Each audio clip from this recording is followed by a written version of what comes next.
Olá, estudantes do primeiro ano, bem-vindo. Nessa aula nós vamos falar sobre Dadaísmo, parte número 1. Pessoal, vamos compreender como o movimento dadaísta, formado por um grupo de jovens que não apoiavam a Primeira Guerra, puderam mudar o mundo da arte em sua concepção. A gente vai entender uma coisa bem diferente hoje. A gente vai entender como o movimento de arte, vamos colocar mais intelectualizado que teve até hoje, ele conseguiu ser uma voz contra a Primeira Guerra Mundial. A primeira vez que o movimento artístico ele se levanta somente por um fim, exatamente contra essa questão da Primeira Guerra, contra a destruição que estava acontecendo e contra os aproveitadores dessa guerra. Então, com isso, eles pegaram a arte como ferramenta e eles não concordavam com a arte comercial, mas eles fizeram o mesmo caminho da arte comercial para poder levar o protesto a todo mundo, e é uma coisa que funcionou, que vamos ver agora a seguir. Então, pessoal, só para a gente fixar mais ou menos como a gente vai entrar no foco nessa aula, vamos então fazer duas perguntinhas rápidas, 3 perguntas, na verdade, bem rapidinhas, ok? Primeira pergunta, podemos usar o absurdo para confrontar a verdade? Pergunto para vocês, eu posso pegar alguma coisa que não tem lógica, não tem nexo, e confrontar apresentando isso como obra de arte? 2. O que é mais importante, a produção artística material ou a ideia sobre a arte? Pergunto para vocês, é mais importante eu ficar 2 anos fazendo uma obra de arte e apresentar para o público, ou de repente é mais importante pegar qualquer objeto e colocar minha ideia nesse objeto e apresentar para o público? Qual que tem mais peso artístico na opinião de vocês? E mais uma, 3. Isso é arte? Estão vendo essa roda de bicicleta e essa cadeira? Esse banco, na verdade, vocês acham que isso é arte? Essa aula vai falar para nós que é. Vamos lá. No início do século passado, o mundo estava em um conflito que envolvia diversos países, a chamada Primeira Guerra Mundial. Os judeus dos países envolvidos eram intimidados a servir a sua pátria no campo de batalha, porém alguns jovens artistas intelectuais se recusavam a participar e se exilaram na cidade de Zurique, na Suíça. Nós temos agora uma Alemanha, que era um império, e ela queria ampliar esse império cada vez mais. Nós temos também o Império Otomano, que está junto com ele. Nós temos a Itália, que está passando por várias revoluções. Então, tudo isso junto está trazendo essas potências que elas querem ampliar. E com essa ampliação, eles não estão preocupados com as nações que estão em volta, eles não estão preocupados com as mortes que vão causar, mas é tudo exatamente uma exploração econômica, cada vez mais poder. E teve vários jovens que, vendo tudo isso, inclusive dentro da Alemanha, dentro da Romênia, e por que não falar de outros países como França e Inglaterra, por que não dizer isso, e até Estados Unidos, essas pessoas não concordavam com o que estava acontecendo. Então essas pessoas, no lugar de se apresentar no conflito armado, eles foram para a Suíça, que era o único país, vamos colocar, neutro dentro de toda essa confusão mundial que estava acontecendo, e lá eles estavam seguros e podiam continuar a protestar contra a guerra, e isso eles fizeram. Aí vai nascer um movimento artístico que vai ter muito peso, e ele vai ser um movimento totalmente aberto contra a Primeira Guerra Mundial. Então nós temos o exílio e esses jovens artistas começaram a refletir sobre a existência humana e como tínhamos falhado a tal ponto que nos matarmos por conta do poder. A ciência, a literatura, a arte, nada foi capaz de evitar esse catástrofe acontecimento histórico. Com este pensamento, uma nova concepção de arte foi criada, o Dadaísmo em 1916. Um pouquinho mais para frente a gente vai falar o que significa essa palavra dadaísmo, mas o que eu posso dizer bem claramente que esses jovens sentiram a necessidade de se reunirem num local. E nesse local para se reunir, eles não tinham mais as fronteiras. Então nós tínhamos alemães, nós tínhamos franceses, nós tínhamos romenos, nós tínhamos várias nações juntas, e eles estavam juntas sem olhar cor de pele, sem olhar qual país que nasceram, sem olhar que língua falavam, mas estavam lá todos unidos para protestar sobre a catástrofe que estava acontecendo. E qual que era o pensamento deles? O pensamento deles que o homem estava tratando o mundo como criança. Eles não estavam sendo maduros o bastante para ver que a concepção de guerra é uma concepção destrutiva, uma concepção que vai trazer fome, vai trazer doença, vai trazer órfãos, vai trazer famílias destruídas, vai trazer calamidade, vai trazer destruição de países pequenos. Eles não viam isso. Eles estavam vendo somente o poder. Então, esses jovens, eles estavam falando, nós somos jovens, que não temos a maturidade dos mais velhos, nós estamos vendo isso e eles mais velhos não estão, então vamos fazer o seguinte, vamos fazer uma arte de criança, vamos confrontar os maduros que existem, estão fazendo isso com a vida, nós vamos confrontar com uma arte totalmente infantil para mostrar para eles o erro deles. Aí vai surgir exatamente o dadaísmo, que começa em 1916 e vai até o final praticamente da guerra. Então nós temos aí Hugo Boll, Tristan Tzara, que o nome dele na verdade é Samuel Rosenstock, e outros artistas abrem o Cabaret Voltaire, um ponto de encontro de jovens artistas exilados, um local para mostrar ideias de arte, literatura, debates, assuntos como ideologias políticas, etc. Ou seja, essas pessoas se encontravam nesse local, o Cabaret Voltaire até hoje existe, E por que o nome Voltaire? É uma homenagem a François Arouet, que ele foi conhecido como Voltaire. O que ele falava, Arouet? Ele deu uma das bases daquilo que a gente conhece como a Revolução Francesa, a base exatamente para o Iluminismo, 1789. Ele falava o seguinte: todo ser humano tem direito de se expressar independente exatamente da moral e da religiosidade. Então, quer dizer, o ser humano ele pode colocar sua expressão. E nessas noites de leituras que nós tínhamos Cabaré Voltaire, as pessoas liam poemas, as pessoas apresentavam peças, apresentavam performance, uma coisa muito à frente do tempo deles. Exatamente trazer arte através do corpo, faziam representações de máscaras, mostravam exatamente toda aquela essência do expressionismo alemão. Você lembra do expressionismo que já aconteceu lá em 1905? Eles começavam a materializar o expressionismo e trazer o expressionismo alemão como um protesto contra a guerra. Então eles começaram a trazer exatamente de uma forma física esse protesto perante todas as pessoas. E todos falando ao mesmo tempo na sua própria língua. E de que forma? Desorganizada, como se fossem crianças. Isso era para chocar. E isso eles estavam conseguindo. Então eles chocavam os espectadores, mostrando como a guerra é uma coisa que não tem lógica. Então eles mostravam uma arte sem lógica também. Mas eles eram contra a arte comercial, mas para que eles pudessem ter efeito, eles tinham que seguir o caminho da arte comercial. Então eles seguiram o caminho da arte comercial, fazendo manifesto, fazendo todo o trâmite normal, mas trazendo essa arte totalmente infantilizada. Então nós temos integrantes, foi Hugo Boll, poeta e escritor alemão, Amy Reinig, escritora performer, nós temos Marcel Jank, pintor e arquiteto, Richard Rosenbeck, poeta e escritor, Tristan Tzara, poeta romeno, nós temos Sophie Taubert Arp, pintora abstrata, e nós temos Jean Arp, que na verdade Jean Arp já forma britânica de falar, o nome dele na verdade é Hans Arp, e ele também foi de cunho alemão, e esses são as pessoas que iniciaram. Então na verdade os três principais são Hugo Boll, Tristan Tzara e Hans Arp, esses três que tiveram a iniciativa de pensar no movimento, e todos esses juntos, os outros integrantes vieram junto, pegando essa ideia e falando, vamos em frente, vamos fazer esse movimento todos juntos. E daí o que eles fizeram? Eles fizeram exatamente a cara do dadaísmo. Lembrando que Tristan Tzara era a pessoa mais, vamos colocar, mais comunicativa, aquela pessoa mais ativa. Hugo Boll era uma pessoa mais fechada. Hans Arp também um pouco fechado. E o Tristan Tzara é exatamente aquele relações públicas. Só falando sobre ele, Tristan Tzara é um co-criador do dadaísmo, teve uma participação crucial no movimento teórico. Lembrando que o nome dele é Samuel Rosenstock, e ele era um poeta romeno, e como o nazismo estava entrando lá na Romênia e estava maltratando os judeus, ele achou que não era interessante, só falando sobre a vida dele. Ele mais tarde ele veio fazer parte da própria resistência francesa, ele foi herói de guerra e uma pessoa muito ativa, e ele sempre lutou pela liberdade do homem. Então, mediante diversas conversas com Hugo Boll e Hans Arp, a respeito da irracionalidade, crueldade e ganância humana, decidiram iniciar um protesto aberto à Primeira Guerra Mundial. Então, esses três eles fizeram o seguinte: nós vamos começar algo e nós vamos marcar o mundo a partir de hoje. E fizeram isso mesmo. Deus deu início ao dadaísmo. Vamos agora só fixar rapidamente com uma pergunta que a gente viu até agora, pessoal. Pergunta: qual o nome do local onde aconteciam as apresentações dadaístas, em quem foi o inspirador e em quem foi inspirado o nome do local? Então, me dá um nome exatamente daquele local que o pessoal fazia aquelas leituras e qual personagem histórico deu exatamente inspiração para o nome desse local? Responde com suas palavras para mim, eu fico aguardando vocês. Até daqui a pouquinho.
Responderam lá, pessoal? Manda para nós. Então, em comum nessa época, grupos artistas lançaram em jornais e revistas documento que mostrava o mundo aberto à criação do movimento, colocando em palavras suas ideias e premissas, dando um manifesto, chamado manifesto. Os dadaístas, apesar de terem um caráter anarquista, sabiam que deveriam jogar o jogo conforme algumas regras. Não dava para jogar tudo no ar, pois não seriam ouvidos. Aqui é até fotografia do Hans Arp. O que acontece? Se eles fizessem somente uma coisa ideológica, eles falassem, vamos fazer aqui prestações e vamos ficar quieto, o mundo não saberia. O que eles fizeram? Uma coisa que estava tendo era uma coisa de marketing. Então eles foram muito espertos, eles começaram a fazer a propaganda. Então eles pegaram um manifesto dadaísta e começaram a espalhar nos jornais. E esses jornais começaram a espalhar por toda a Europa, por todo o mundo. Então até os países em guerra tiveram acesso a um jornal falando que tinha um bando de doido lá na Suíça falando contra a guerra. Então o pessoal começou a falar, pô, se esse pessoal, que são filósofos, poetas, são artistas plásticos, performers, pessoas que estudam pra caramba, estão falando que a guerra está errada, será que não está errada de verdade? Então começou a conflitar as mentes do mundo e mostrando que tinha uma coisa errada. E como a arte era caracterizada como uma coisa comercial, que a arte, só para vocês saberem, que nos períodos entre guerra, Primeira e Segunda Guerra, qual que era a forma de você ter dinheiro com uma forma segura? É a arte. Então você adquiria um quadro, guardava, dali a 1 ano, 2 anos, 10 anos, 20 anos, aquele quadro valeria muito mais, porque a arte nunca se deprecia, sempre aumenta seu valor. Por isso que Hitler, na Segunda Guerra Mundial, o que ele fez? Ele percorreu toda a Europa, roubou tudo que ele podia de arte tradicional e guardou para ele. As artes que eram artes expressionistas, todas as artes das vanguardas, ele destruiu porque achava uma coisa que não era viável e era uma coisa contra a tradição. Mas o que era tradicional do período neoclássico, período renascimento do barroco, ele guardou tudo porque ele sabia que ele estava guardando fortuna. Então, dessa forma, o dadaísmo sabia que a arte tinha um valor material. Então, eles falaram o seguinte, vamos entrar pelo trâmite do valor material, mas na verdade, nossa arte não é material. Nossa arte é simplesmente voz política. É um manifesto que vai trazer exatamente o cunho de protesto. Não tem nada a ver com comercialização. E nós temos agora o porquê que eles estão fazendo isso. Então vamos entender mais ou menos por que é esse caráter anarquista. O que é anarquismo? Vamos ver.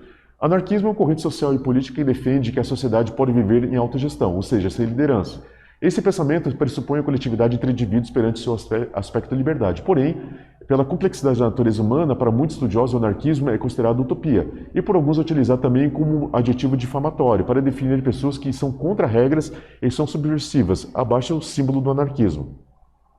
Quando eles falavam que eles não queriam viver com relação às regras, eles não estavam dizendo que eles tinham que ser um bando de desordeiros. Eles estavam falando o seguinte, nós não precisamos viver em regras erradas, então nós podemos sair das regras, ser anarquistas provisoriamente, e nesse momento a gente não acata isso até que pessoas que tenham cérebro assumam o poder e colocam uma democracia em qual as pessoas possam escolher o que elas querem para suas vidas, que elas possam optar em não ter guerra, mas ter paz. Esse era o pensamento que eles tinham. E com isso nós temos esse manifesto dadaísta que faz exatamente materializar tudo isso que eles estavam como pensamento.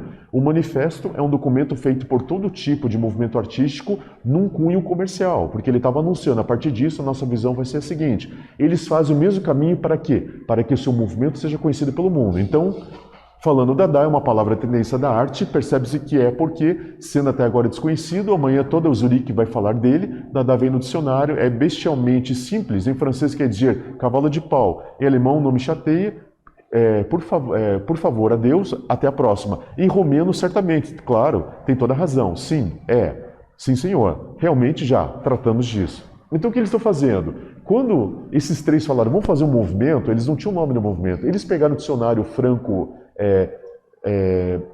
franco-alemão, que na Suíça a parte norte, se não me engano, fala francês, a parte sul fala alemão, eles pegaram o dedo e colocaram o dedo na primeira palavra que apareceu na hora que abriu o dicionário. A palavra foi Dada. O que era Dada? Dada é aquele cavalo de pau, era um brinquedo que existia na época da França. Era um brinquedo que era um cavalinho que ele tinha, como fosse uma cadeira de balanço, e o cavalinho que fazia assim.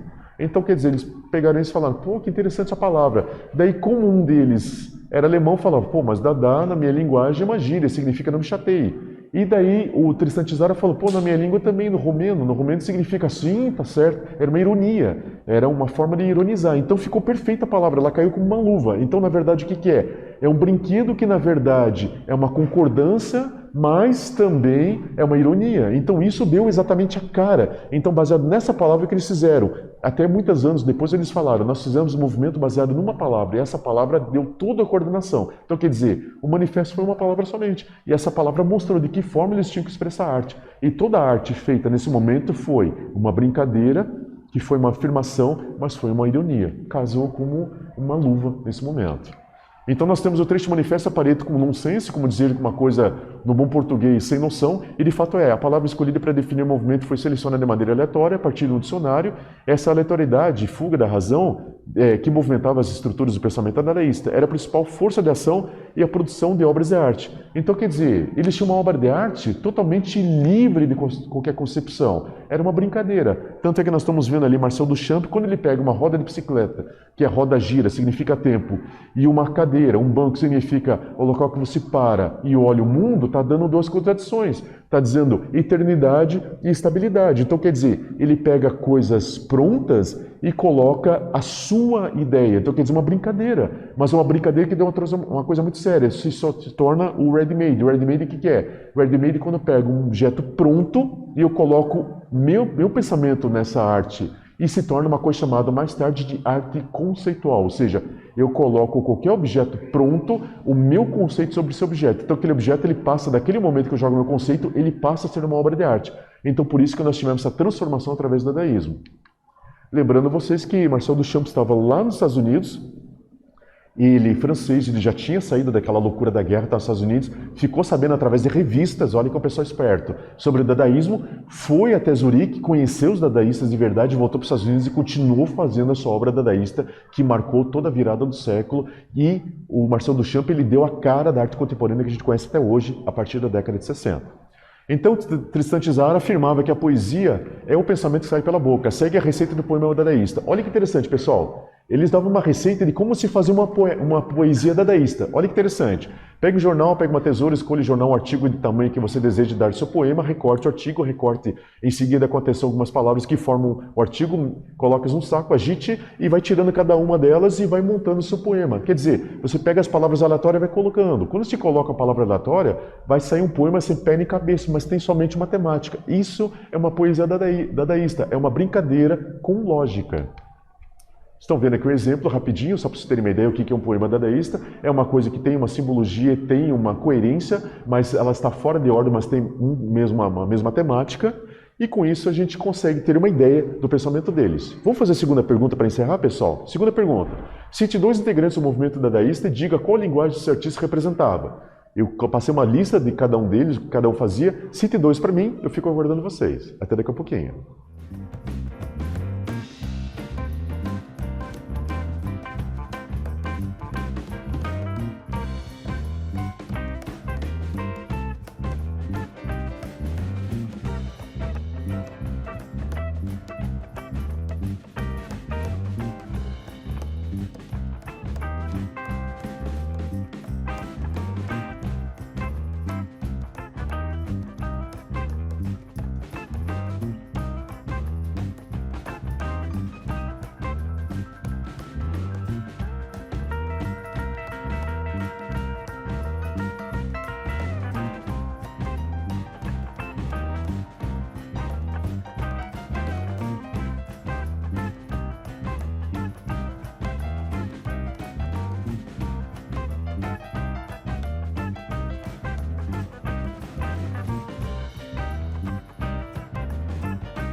Responderam lá, pessoal? Beleza, manda para mim.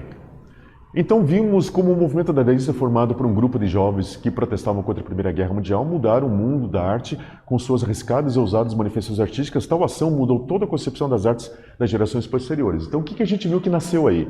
Primeiramente, nasceu a liberdade da arte. Segunda coisa, nós já tínhamos agora a representação da arte através do corpo, nós temos as performances, já começaram a ser como uma integrante da arte. Outra coisa, nós vimos o início do ready-made. O ready-made é quando você pega uma coisa pronta, essa coisa pronta você coloca aqui em cima dessa mesa, por exemplo, e você coloca um nome nesse objeto, você coloca o seu conceito. Vai dar exatamente aquilo que a gente vai conhecer como arte conceitual, ou seja, a ideia está acima da produção da arte. Então isso o dadaísmo trouxe. Além de ser um protesto contra a Primeira Guerra, e foi exatamente uma coisa não comercial, e trouxe a abertura de uma expressão, ela trouxe a inovação de trazer exatamente o conceito acima da produção. E isso nos conflitou, trazendo uma visão diferente da arte que a gente conhece até hoje. Pessoal, espero que essa aula tenha sido bem esclarecedora, tenhamos aprendido bastante de como a arte em meio a conflitos ela pode florescer e trazer uma grande transformação ao mundo, e nos encontramos na próxima oportunidade. Até lá. Tchau, tchau.